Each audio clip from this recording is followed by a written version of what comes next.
बिस्मिल्लाहिर्रहमानिर्रहीम। अस्सलाम वालेकुम। घरेलू ज़िंदगी की कहानी में खुश आमदीद। मैं आपको कहानी सुनाना शुरू करूं इससे पहले आप मेरे चैनल को सब्सक्राइब करें और बेल आइकॉन के बटन को दबाना ना भूलें ताकि मेरी हर वीडियो आप तक बआसानी से पहुंच सके। जब मैं पैदा हुई तो हमारे घर में रोना धोना शुरू हो गया क्योंकि मेरा नंबर 7वां था। मेरे भाई फुटबॉल खेलने के लिए गया हुआ था। भाई को किसी ने बताया कि आपके घर में कुछ हो गया है, आपके घर में बहुत सी औरतें जा रही हैं और काफ़ी औरतें रो भी रही हैं। भाई भागा हुआ वापस घर को आया तो आकर देखा कि अम्मी रो रही है और लेटी हुई है। भाई ने पूछा, अम्मी जान क्या हुआ है? तो अम्मी ने कहा, बेटा हमारे घर में एक और तुम्हारी बहन आ गई है। भाई ने कहा, अम्मी आप परेशान ना हो, जब बेटियां या बहनें हों तो अल्लाह की रहमत होती हैं। बेटी रहमत है और वो 70 लेकर आती है। अम्मी जब ये बड़ी होगी तब तक तो मैं कमाने लग जाऊंगा, आपको कोई फिक्र ना होगी, इसका बाप मैं बनूंगा। भाई ने सच कर दिखाया। भाई जब मैं बड़ी हुई तो भाई मेरा बाप की तरह मुझे प्यार करता था। मेरी हर जिम्मेदारी भाई ने निभाई। वक्त गुजरता गया, मेरा वालिद कमाता रहा, मेरी बहनों की शादी हो गई, भाई की भी शादी हो गई।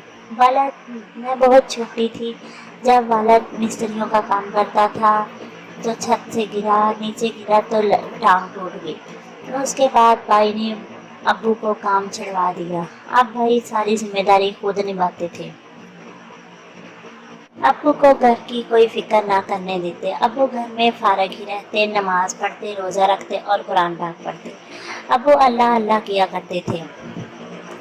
भाई अब्बू का भी बहुत ख्याल रखते और हम सब का भी।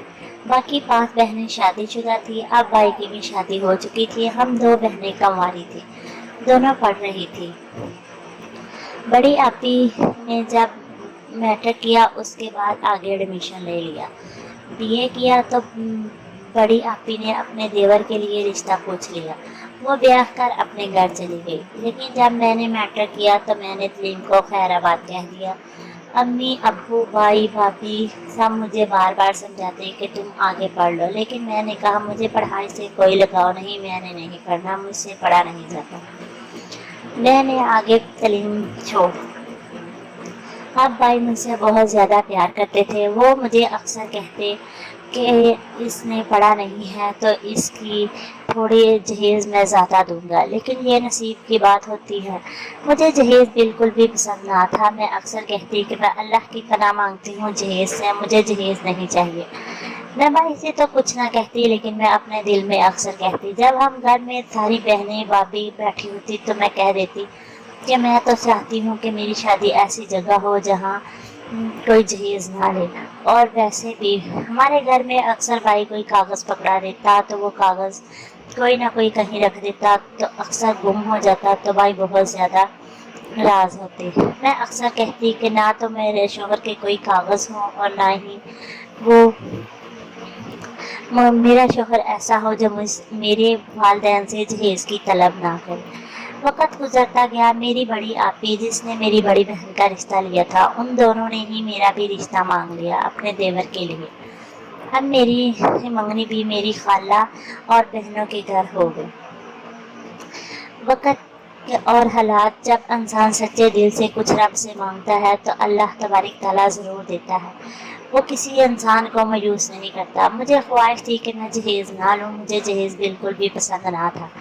अल्लाह ने मेरी ये दुआ कबूल की कि मेरे शोहर की नौकरी सरकारी पक्की हो रही थी।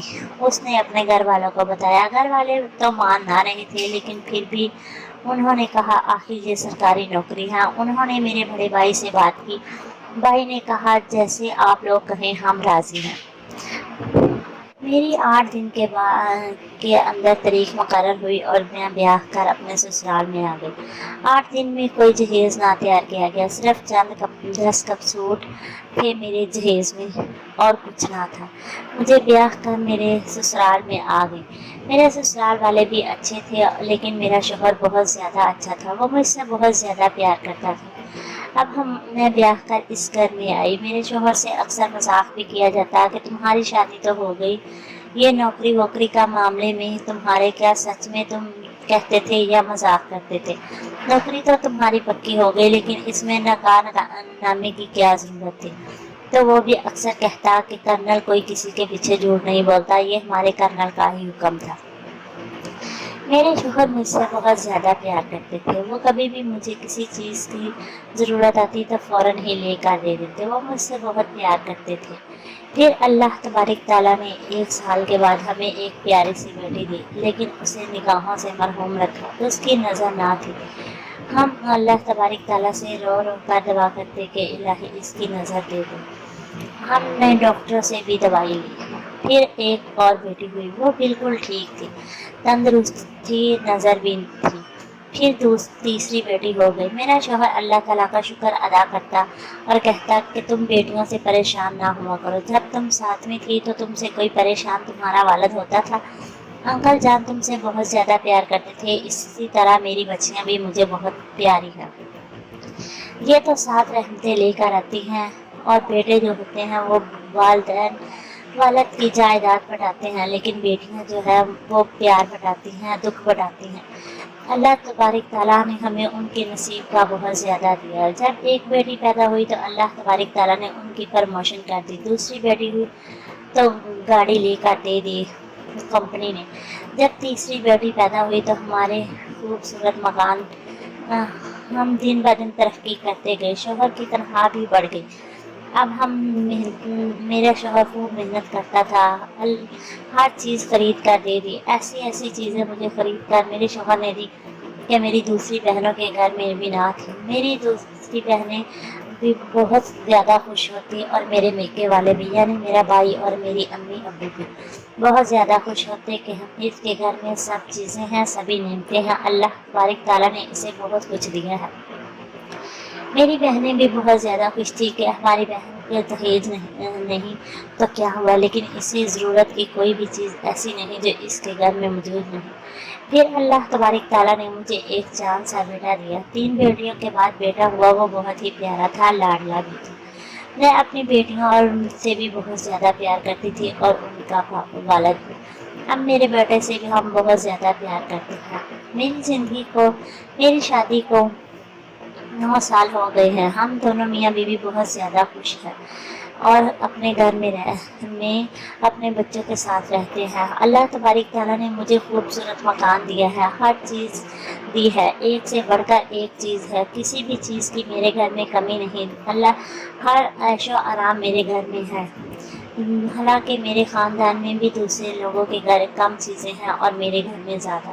میں اپنے بھائی بہنوں سب سے ریکویسٹ کرتی ہوں کہ آپ بھی خواہش کیا کریں کہ اپنے والدین کو نہ تو شادی کے بعد میری بہنیں اپنے والدین پر بوجھ کریں اور نہ شادی سے پہلے۔ خواہش کیا کریں کہ اللہ تعالیٰ آپ کو سکھ دے اور آپ کے گھر سے ہی سب کچھ ملے۔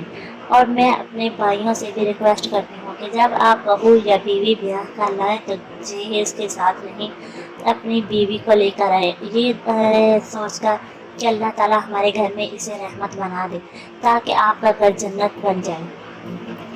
انسان کی زبان اچھی ہو، نیت اچھی ہو تو گھر میں ہی سب کچھ مل جاتا ہے۔ انسان کی اللہ تعالیٰ پروموشن کرتا رہتا ہے۔ اللہ سے دعا کرتے رہا کریں۔ اگر جہیز ایک لعنت ہے اور بیٹیاں رحمت ہیں، بیٹیوں سے مت ڈرا کریں کیونکہ اللہ تبارک تعالیٰ اس کے نصیب کا بہت دیتا ہے۔ اگر آپ کے پاس بھی کوئی کہانی ہو تو پلیز مجھے شیئر کریں، کمنٹس کریں تاکہ میں آپ کی کہانی اپنی کہانیوں میں شامل کر سکوں۔ میری کہانی سننے کا شکریہ، ملیں گے نئی کہانی میں، اللہ حافظ۔